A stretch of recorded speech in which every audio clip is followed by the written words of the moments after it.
Okay, let's look at the number two. I just pushed the wrong button. Okay, what type of content can be included in a home inspection e-newsletter to provide value to subscribers?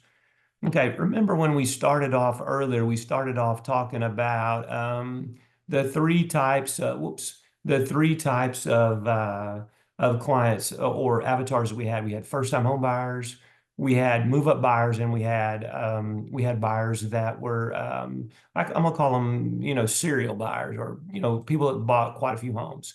Okay, professional buyers, people get transferred around or whatever. So we talked a little bit about content, but here's my story about this. Okay. How many of you have time to read a whole newsletter? I mean, when it comes in your email box, even if it's excellent, you go in there, you're probably busy. So you're looking at your email, you're doing this, that, doing the other. I mean, are you going to stop and read the whole newsletter? So I think the most effective newsletters, and we've certainly proven this to be true, are ones that have a story and have a what we call teaser copy. And this teaser copy is enough to get your target audience, whether that's first-time home buyer, move up, or multi-buyer. It's geared for them. Okay, and what happens is they read that teaser copy and said, "Ooh, I want to know more about that," and they click on the link, and then it opens up. Well, guess where the newsletter story opens up? It opens up on your blog. And where's your blog attached? To your website. Okay. So somebody comes from your newsletter, they land on your blog and they start reading it. Guess what? Google loves it because one of the ranking factors is how much time did that person spend on your page?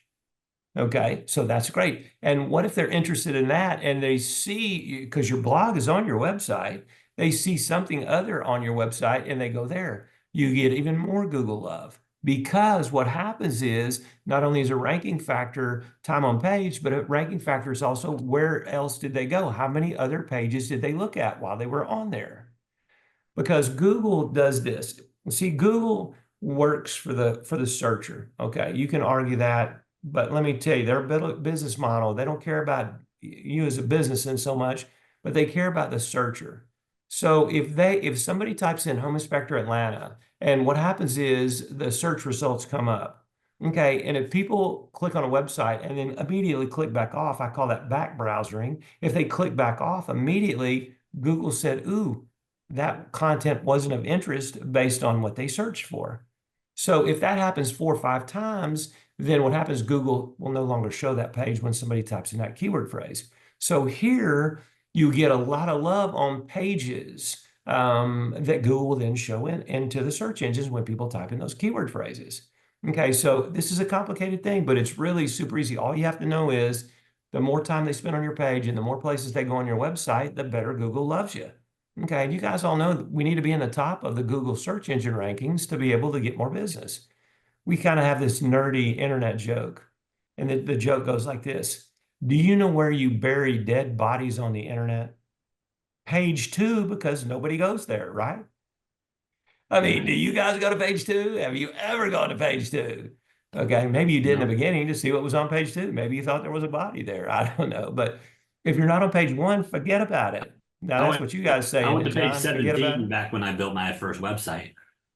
That's where you were on page 17. two. Yeah, page 17. Yeah, you That were was to like the find my 100-year dead, man. So you got to be on page one. So all these little things make a big difference.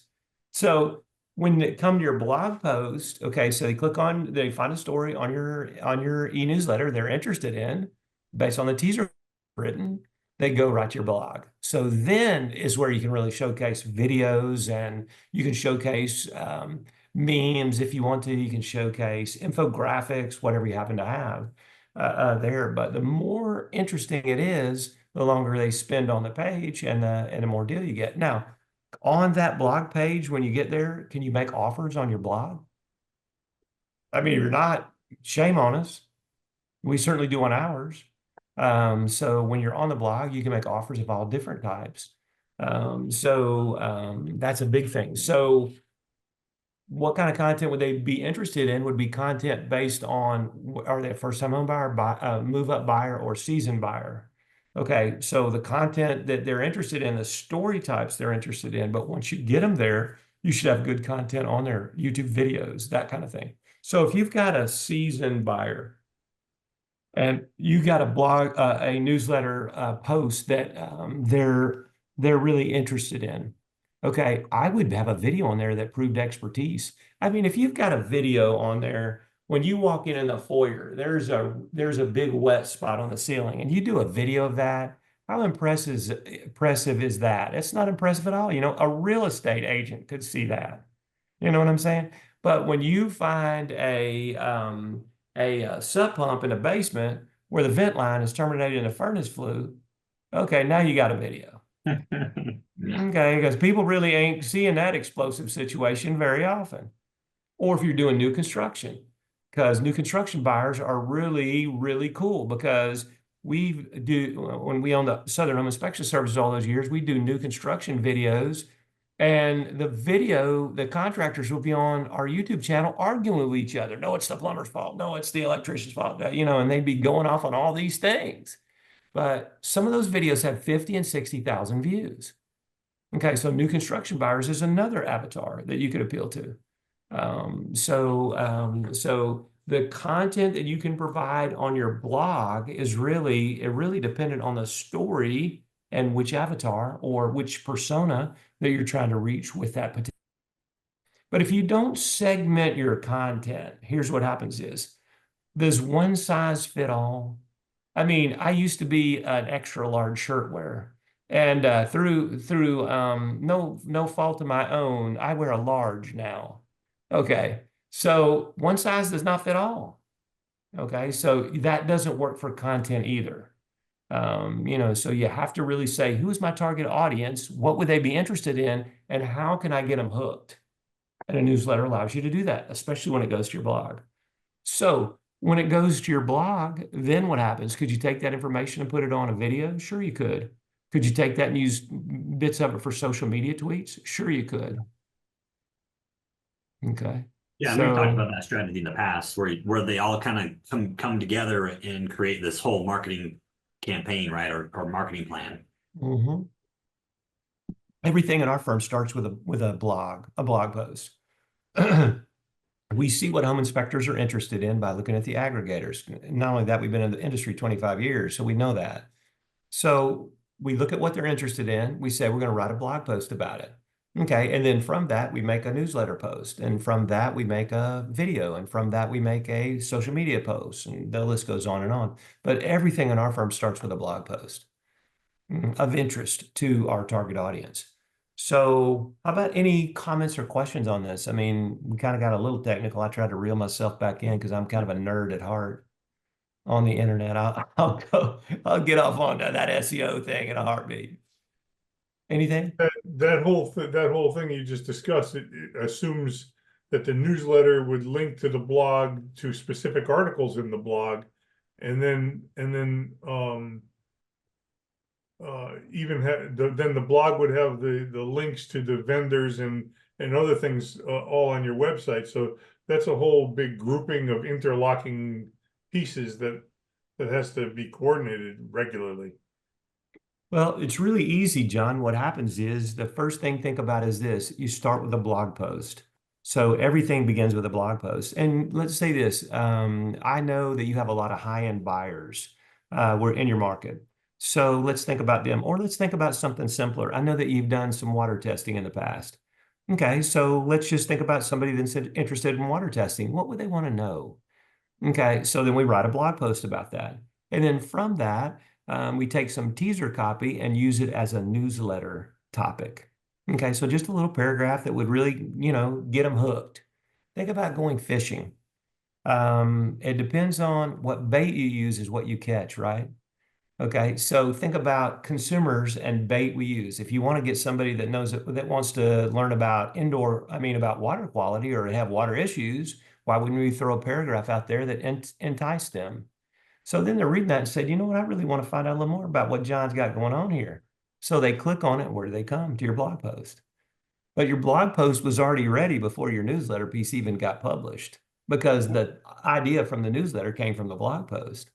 But you put that in, you put the blog post up, you know, whatever about water, whatever the topic is, Mhm. and it's in that month's newsletter, then how do you connect that to that article to a future newsletter? Okay. So what happens is we have a publication schedule in our own firm that says this month we're going to be talking about these items. Okay. And so the blog posts are already written. I mean, we have probably 5 different websites at the Home Inspector Help that are out there. And what happens is there's a blog post on e-newsletters. Okay. So we said, ooh, I think that's really a good topic because it's a great lead generator. And will it generate leads for you instantly? No, but will it generate leads for you long term? Absolutely.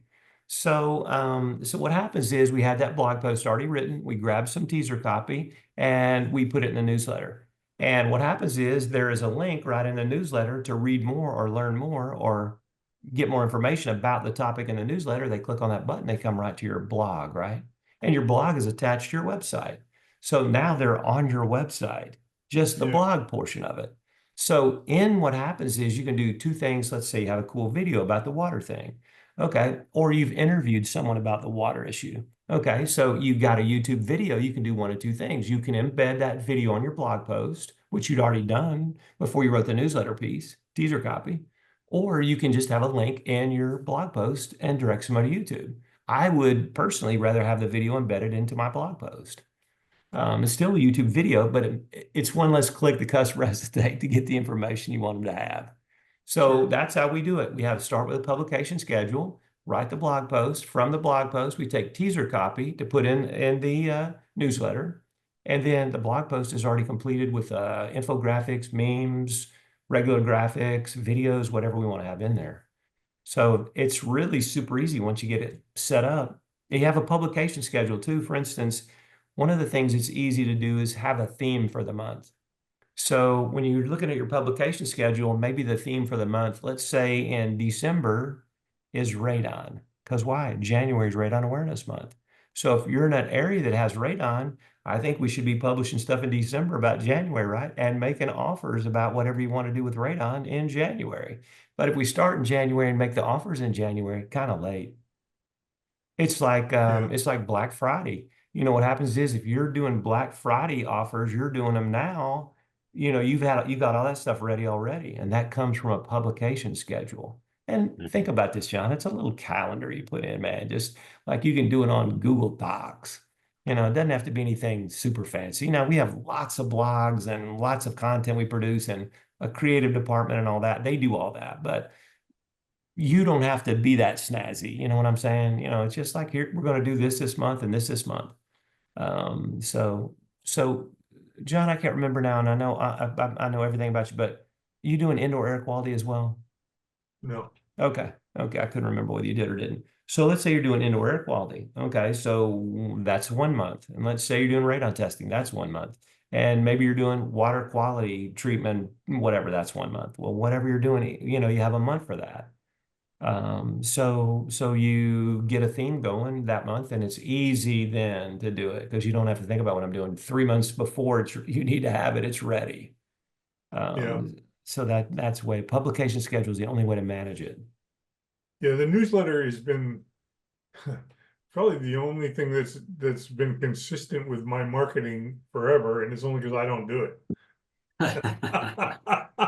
That's the amazing part about it. That's the best part about it.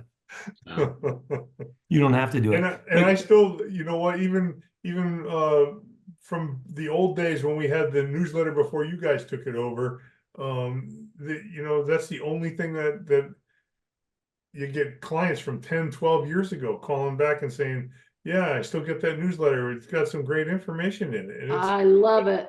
that's I cool love stuff. That's cool stuff when you hear that. Yeah. Mhm, But I mhm. don't know that I'm having everything linked the way you're talking.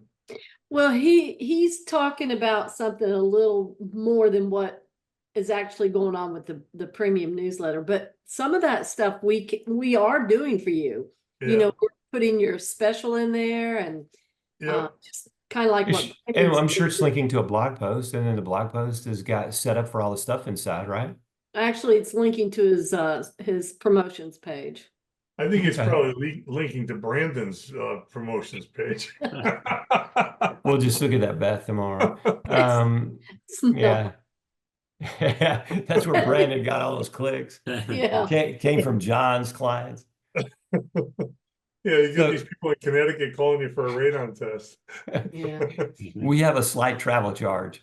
But we have one client that did, he's doing some kind of InterNACHI something. So he did a news release, and so we sent out a separate email to his clients and agents about it. And then we built him an image and we put it in his newsletters. So both the prior client newsletter and the agent newsletter. And then that particular one, when they clicked on it, went to his InterNACHI page we built for him.